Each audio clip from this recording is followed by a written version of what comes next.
আপনারা দেখছেন নিউজ বাংলা। বারুইপুর ধর্ষণ কাণ্ডে পুলিশের গুলিতেই মৃত্যু হলো অভিযুক্ত প্রভাস মণ্ডলের।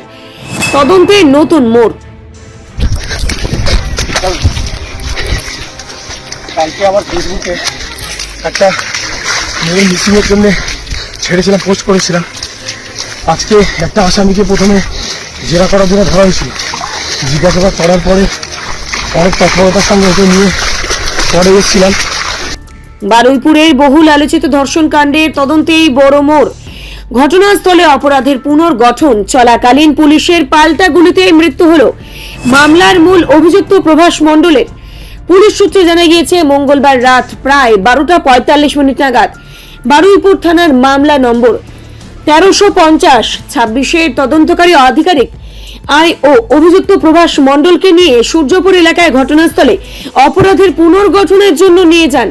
অভিযোগ, পুনর্গঠনের কাজ শুরু হওয়ার ঠিক আগেই প্রভাস মণ্ডল এক পুলিশ কর্মীর আগ্নেয়াস্ত্র ছিনিয়ে নিয়ে পুলিশের উদ্দেশ্যে এক রাউন্ড গুলি চালায়।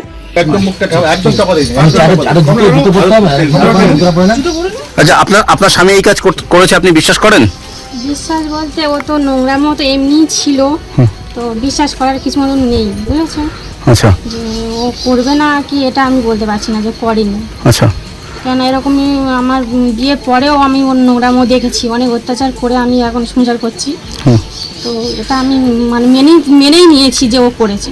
আচ্ছা, এই যে পুলিশের গুলিতে মারা গেল, কিছু বলবেন? না, ও অন্যায় করেছে, ও দোষ করেছে, ও হচ্ছে গুলি খেয়েছে, এটা বলার কিছু নেই। আচ্ছা, আপনি কি চাইছেন এখন? কি চাইছি বলতে যে ওখানে তো বারুইপুরে আমাদের যেতে বলছে, যাব। স্বামীর দেহ নেবেন? মেয়ে বলতে যদি রাজি, বাড়ির লোক সবাই রাজি হয় তো আনা হবে। আচ্ছা, আপনার কয় সন্তান? একটা ছেলে।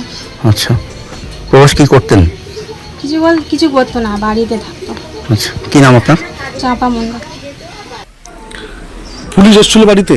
হ্যাঁ, কেসে কি বললো? এসছে, বলছে আপনার ছেলের নাম প্রভাস মণ্ডল। হ্যাঁ, তা আপনার ছেলে মারা গেছে, আপনি দেখতে চান?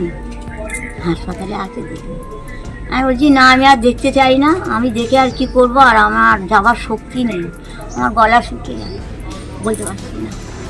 হ্যাঁ, তাই বলছে আমার যাওয়ার শক্তি নেই, আমি যাবো না, তোমরা যাবো। বলছে ও তো আই কার্ড লাগবে।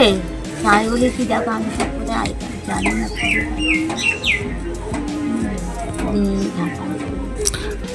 ছেলে যে মৃত্যু হলো তাতে আপনার কষ্ট হচ্ছে না? আমার কষ্ট, মার তো কষ্ট হবে, আমি সে কষ্ট দরকার নেই, ও যা কর্ম করেছে তাতেই গেছে আমার শান্তি। মানে ও যে নাবালিকার সঙ্গে যে হ্যাঁ, অত্যাচার করেছে তাতেই ওর মৃত্যু হয়ে গেছে, ভালোই হয়েছে। আপনারা কি মৃতদেহ আনতে যাবেন? না, আমার কেউ যাওয়ার নেই, আমি যেতে পারবো না, মৃতদেহ আমি আনবো না। আমি তো বললাম আর আমরা দেখতে চাই না, একদম দেখতে চাই না। তোমরা ওখানে নিয়ে যেখানে জমে দেবে, কোথায় দেবে, ফেলে দেবে, কেউ যাবে না। আচ্ছা, ওর আচরণে কি আপনারা কি ক্ষুব্ধ ছিলেন? ও মানে খুব অতিষ্ঠ ছিলেন? দেখো, আমি আর ওসব কিছু বলতে পারবো না। ও যে গেলে আমাদের কথা শুনি, বিশেষ করে মার কথা যদি না শুনি, নিজে নেশা ভাঙ করে, তা আমার অত আর কিচ্ছু বলার নেই। আপনার কি নাম? এবং সেখান থেকেই পালানোর চেষ্টা করে। পুলিশের দাবি, পরিস্থিতি নিয়ন্ত্রণে আনতে বাধ্য হয়ে পাল্টা গুলি চালানো হয়। সেই গুলিতেই প্রভাস মণ্ডল আহত হন। তাকে দ্রুত বারুইপুর মহকুমা আদালতে নিয়ে যাওয়া হলে কর্তব্যরত চিকিৎসক তাকে মৃত বলে ঘোষণা করে। ঘটনার পর প্রয়োজনীয় আইনি প্রক্রিয়া শুরু হয়েছে বলেই পুলিশ জানিয়েছে। দেখুন, আজকে ঘটনা পুনর্নির্মাণের জন্য আসামিকে নিয়ে স্পটে নিয়ে গেছিল। আমি যেটুকু টিভিতে দেখলাম, সেখানে পুলিশের সার্ভিস রিভলভার কেড়ে নিয়ে পুলিশের উপর হামলা করেছে। পুলিশ আত্মরক্ষার জন্য গুলি চালিয়েছে, তাতে মারা গেছে। দেখুন, এই বর্তমান পরিস্থিতিতে এইরকম ঘটনা সত্যি নজিরবিহীন, যেভাবে ধর্ষণ করে মার্ডার করা হয়েছে, যে একটা অপরাধী এরকম একটা। এর আগেও আপনারা দেখেছেন যে পুলিশকে সবসময় পুলিশের উপর অ্যাটাক করা হয়েছে, পুলিশকে মেরে দেওয়া হয়েছে, অনেক ক্ষেত্রে পুলিশকে মাথা ফাটিয়ে দেওয়া হয়েছে, পুলিশের উপর বড় বড় আক্রমণ চলে এসছে। আর অপরাধীরা এই একটা অপরাধী যে একটা মার্ডার করেছে এবং ধর্ষণ করে মার্ডার করেছে একটা অপরাধী সে পুলিশের সার্ভিস রিভলভার কেড়ে নিয়ে গুলি করতে যাচ্ছে। মানে কি অবস্থার মধ্যে পশ্চিমবঙ্গ আগে ছিল বর্তমান এটা বোঝা দরকার, বর্তমান যে সরকার রয়েছে জিরো টলারেন্সের উপর ভিত্তি করে সরকার চলছে। এখানে পুলিশ জীবন দিতে আসেনি, পুলিশ ন্যায় বিচার দিতে এসেছে। পুলিশ হচ্ছে আইন শৃঙ্খলা করতে এসেছে। সেখানে পুলিশের উপর আক্রমণ, আর পুলিশ তার নিজেকে বাঁচার জন্য তাকে এনকাউন্টার করতে হয়েছে বা গুলি চালাতে হয়েছে। এটা তো স্বাভাবিক, এটা পুলিশ তো করবে, পুলিশ তার জীবন দিয়ে দেবে না তো কোনো জায়গায় কাজ করতে গিয়ে, সার্ভিস করতে এসে। মা বলছে যে আইনের ব্যবস্থা নিয়ে মারা গেল। দেখুন, মাকে যেটা বলেছে সেটা ওনার ব্যক্তিগত মতামত, কিন্তু দেখুন পুলিশকে কাজ করতে দিতে হবে। পুলিশ বিরোধীরা যেটা অভিযোগ করছে যে তথ্য লোপাট বন্ধ করে দেওয়ার জন্য বা সেই কারণে পুলিশ গুলি করে। বিরোধীরা তো অনেক কথা বলবে, ওসব ছেড়ে দিন। আগে পশ্চিমবঙ্গ কি হয়েছে সেটা সবাই দেখেছে। পশ্চিমবঙ্গে পুলিশ ডিউটি করতে গিয়ে বড় পিটুনিতে মারা গেছে, কোথাও গুলি করে মেরে দিয়েছে। সেই সব আসামিরা এখন হচ্ছে রাস্তায় ঘুরে বেড়াচ্ছে। পুলিশকে গিয়ে টেবিলের তলায় লুকোতে হয়েছে। পুলিশের অবস্থা এইরকম ছিল।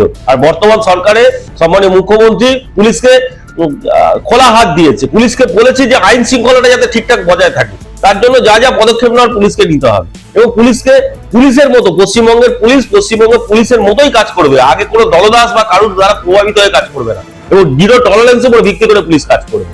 এবং সেটাই করেছে পুলিশ, এবং সেটাই করবে পুলিশ, এবং সেটাই করছে পুলিশ। এটা একদম শাসকের আইন নয়, বর্তমানে আইনের শাসন চলছে, এবং এই আইনের শাসন চলবে। এবং সম্মানীয় মুখ্যমন্ত্রী বলেছেন যে জিরো টলারেন্স, যেটা বারে বারে বলছেন, কোনো ক্ষেত্রে কোনো যেভাবে কোনো কিছু বরদাস্ত করা হবে না। জিরো টলারেন্সের উপর ভিত্তি করে সরকার চলছে, এবং জিরো টলারেন্সের উপর সবকিছুই চলবে। এবং এটা অন্যদেরকে বাঁচাতে কি প্রবাসী গুলি করা হবে? এসব ফালতু কথা। পুলিশ নিজে বাঁচতে, পুলিশকে গুলি আক্রমণ করা হয়েছিল, পুলিশ নিজে বাঁচতে গিয়ে হয়তো এনকাউন্টার করেছে, ব্যাপারটা আছে টিভিতে আমি যেটুকু দেখলাম। এসব বাজে কথা। বিরোধীরা অনেক কথা বলবে, অনেক বড় বড় কথা বলবে, কিন্তু ওরাও যখন শাসকের ছিল তখন দেখেছি আমরা তখন কি করেছে। এই পুলিশের কাজ করতে দিতে হবে। পুলিশকে গিয়ে মারবো, পুলিশকে গুলি করে দেবো, পুলিশের জীবন নিয়ে নেবো, এটা হতে পারে না। এটা চলবে না, পশ্চিমবঙ্গে এসব আর চলবে না। এদিকে এই ঘটনাকে ঘিরে রাজনৈতিক ও প্রশাসনিক মহলে তীব্র চাঞ্চল্য তৈরি হয়েছে। ঘটনায় অভিযুক্তের মা সংবাদ মাধ্যমের মুখোমুখি হয়ে নিজের প্রতিক্রিয়া জানিয়েছেন। তার আরো বক্তব্য, ইতিমধ্যেই ঘটনার আলোচনার কেন্দ্রে উঠে এসেছে। প্রভাসকে চিনতেন? আচ্ছা, মানে কেমন ছিল ছেলে হিসাবে? খুব একটা ভালো না। আচ্ছা